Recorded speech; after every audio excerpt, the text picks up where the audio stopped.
అన్నయ్య మా కోసం ఒక పాట పాడాలి. నువ్వు మంచిగా పాటలు పాడతావట, మంచిగా కళ్ళు పోతావట. నిజంగా ఎక్స్పెక్ట్ చేయలే ఎండపల్లి అని. శ్రీధర్ అన్న ఇన్స్టాగ్రామ్ లో కూడా వైరల్ అయిపోతాడు. ఇప్పుడు మన కోసం అయితే ఒక పాట కూడా పాడతాడు. అన్న పాడు మరి. నేనైతే అన్ఎక్స్పెక్టెడ్ అయితే ఇక్కడికి వచ్చిన ఈ లొకేషన్ లో వీళ్ళు ఉన్నారని నేను కూడా ఎక్స్పెక్ట్ చేయలేదు. సో నేను చెట్టు నుండి వీళ్ళు ఎవరని చెప్పి దగ్గరగా చూసేవారికి మన చెల్లెనే లక్ష్మక్క. ఈ చెల్లె పేరు తెలియదు కానీ అని కాదు తెలుసు.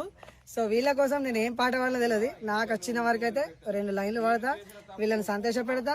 అత్తవారింటికి పోతున్నావమ్మ లచ్చవమ్మ నవ్వుతూ వెన్నెలమ్మ, అత్తవారింటికి పోతున్నావమ్మ లచ్చవమ్మ నవ్వుతూ వెన్నెలమ్మ, చిన్నప్పుడు మనం వేసిన సిరిమల్లె చెట్టమ్మ ముగ్గలన్నీ చక్కని ముగ్గలు మూసే, ఆ ముగ్గలు తెంపిత్తరాయ లచ్చవమ్మ నవ్వుతూ వెన్నెలమ్మ.